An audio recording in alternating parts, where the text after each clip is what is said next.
ஐயா, நான் நடுக்குப்ப மீனவ கிராமத்துல இருந்து பேசுறேன் ஐயா. சனிக்கிழமை இன்னைக்கு எங்க வீட்டு போட்டுலாம் தள்ளுறதுக்கு கனவா யாராவது தூண்டி மரத்துக்கு வாங்கி வச்சிருந்தாங்க ஐயா. திடீர்னு ஒரு 4 மணிக்கு சாவு இவ்வளவு நாளா எடுத்துட்டு போற பாதை வழியா எடுத்து போத கிழக்க எங்க ஊர் கிழக்க கடற்கரை கிட்ட போட்டுக்கிட்டே எடுத்து வந்தாங்க ஐயா. அப்ப வெயிலுக்கு பயந்து எங்க ஊர் ஆம்பளைங்க ஒரு 20 பேருக்கு கடலோரத்துல இல்ல. அவங்க 500-600 பேருக்கு மேல எல்லாம் ஆம்பளைங்க திரண்டு வந்தாங்க ஐயா. ஐயா, இந்த மாதிரி அநியாயம் பண்றீங்க, எங்க ஏன் கிராமத்துல போட்டுக்கிட்ட எடுத்து வரீங்கன்னு எங்க ஊர் ஆம்பளைங்க கேட்க போறோம். ஒரு 5 பேர் போய் எழுந்து கேட்க போகும்போது இன்னும் ரொம்ப பேசுறீங்க, நாங்க அப்படிதான் வருவோன்ற மாதிரி அங்க இருந்து குரல் வந்தது ஐயா. மீறி கேட்க போனோம்ல கருங்கல் 1.5 ஜல்லி கல்ல வச்சு தாக்குறாங்க ஐயா. எங்க ஊர் ஆம்பளைங்களும் பதிலுக்கு தாக்குனாங்க. அதுக்கப்புறம் ஒரு அரை மணி நேரம் சேரி கேட்டுதான் வீட்டுல இருந்த ஆம்பளைங்க எல்லாமே ஓடி வந்தாங்க. ஓடி வந்து அன்னைக்கு நைட்டு எல்லாருக்கும் பெரிய பிரச்சனை ஆயிடுச்சு. அவங்களும் போயிட்டாங்க. அவங்க சாவை எடுத்துட்டு போய் ஈசிஆர்ல வச்சு போராட்டம் பண்ணாங்க. நீங்க உடனே உங்களுக்கு குடிவாரண்டு வருதுன்னு ஒரு போன் வந்து ஐயா.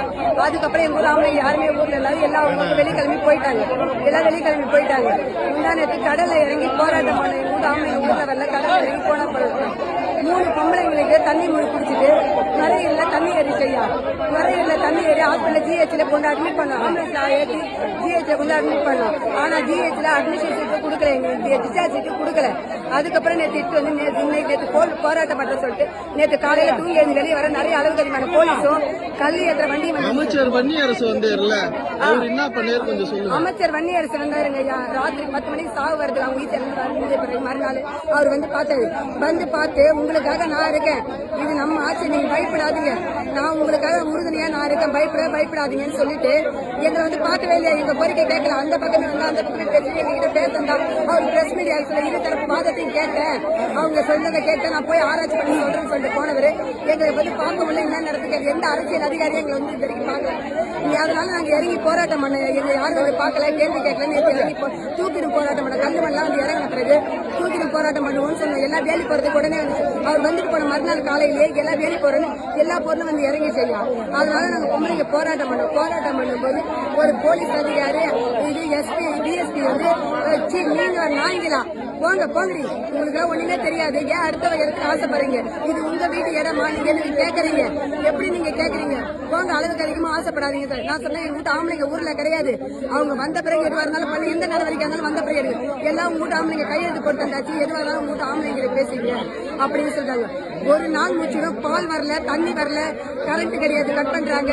அத்தியாவசிய பிள்ளைங்க ஸ்கூலுக்கு போகல. ஒரு நாள் முடிச்சுதான் அதை நடத்தி எனக்கு அனுபவிச்சேன்.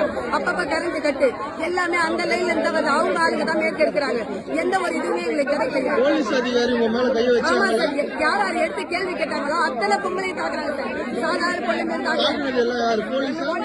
போலீஸ் அது என்ன சொன்னாரு, லேடி கான்ஸ்டபிள் கிட்ட டிஎஸ்பி சொன்ன வார்த்தை, உங்கெல்லாம் எதுக்கு கூப்பிட்டு வந்தேன், ஏன் நின்று இருக்கீங்க, அந்த பொம்பளையில அடிச்சு இழுத்து கடை சொன்ன அப்படின்றாங்க. கால் நட்டு குழினாங்க ஐயா. அந்த குழியை நாங்க வாழ அளவு பண்ண சொல்லிட்டு எங்களை நாயை விட மோசமா அடிச்சாங்க ஐயா. அடிச்சுட்டு ஒட்டுமொத்த பொம்பளை கவுரு கட்டி அது உள்ள வளைய மாதிரி கவுரு கட்டி மடக்கிட்டு எந்தெந்த பொம்பளைய பேசினாலும் அந்த பொம்பளைங்க மட்டும் தாக்குனாங்க ஐயா. ஹாஸ்பிட்டல் போய் எல்லாருக்கிட்டும் இருக்கு ஐயா. எம்எஸ்சி ரிப்போர்ட் எல்லார்ட்டும் இருக்குது ஐயா. எல்லாருக்கையும் இருக்குது. ஹாஸ்பிட்டல் ரிப்போர்ட் எல்லாருக்கும் இருக்குது ஐயா. இதுக்கு நீங்க தான் கவர்மெண்ட் தான் நல்ல முடிவு எடுத்து எங்களுக்கு ஒரு நல்ல தீர்ப்பு. நாங்க வாடுறதுக்கு தான் வழி கேட்கிறோம், அவங்க சாவை புதைக்கிறதுக்கு வழி கேட்கறேன். நாங்க நாளைக்கு வாடுறதுக்கு 3 மாசத்துக்கு அப்புறம் கடல் அரிப்பு வந்துடும் ஐயா. எம்எஸ்சி சீட் ஐயா. 3 மாசத்துக்கு அப்புறம் கடல் அரிப்பு வந்துடும். நாங்க எங்க ஐயா போய் பழைக்கிறோம், நாங்க வாழ்றதுக்கு வழி கேட்கிறோம் ஐயா. நீங்க தான் இந்த வழி சொல்லணும். நாங்க உங்களை தான் நம்பி இருக்கோம். நாங்க மாற்ற வரும்னு சொல்லிட்டு நாங்க ஓட்டு போடல ஐயா. நாங்க ஓட்டு போடல. என் பிள்ளைங்க சொல்லிச்சு விஜய் மாமாவுக்கு ஓட்டு போடு, விஜய் மாமாவுக்கு ஓட்டு போடுன்னு என் பிள்ளைங்க சொல்லிச்சு ஐயா. ஆட்சி மாற்ற வரும் போட இப்படி ஒரு மாற்றம் வரும் வன்னியரசத்துக்கு அமைச்சரா உட்கார வைப்பாரு. நாங்க ஓட்டே போட்டிருக்க மாட்டோம் ஐயா. அவங்க ஓட்டை போடல, ஓட்ட புறக்கணிச்சு 500 ஓட்டு கூட அவங்க போடல ஐயா. ஓட்ட புறக்கணிச்சாங்க. நாங்க ஓட்டு போட்டு நல்லா இருக்கணும்னு நினைச்சதுக்காக எங்களுக்கு வன்னியரசு மூலியமா இவ்வளவு பேர் இது வச்சுட்டாரு ஐயா.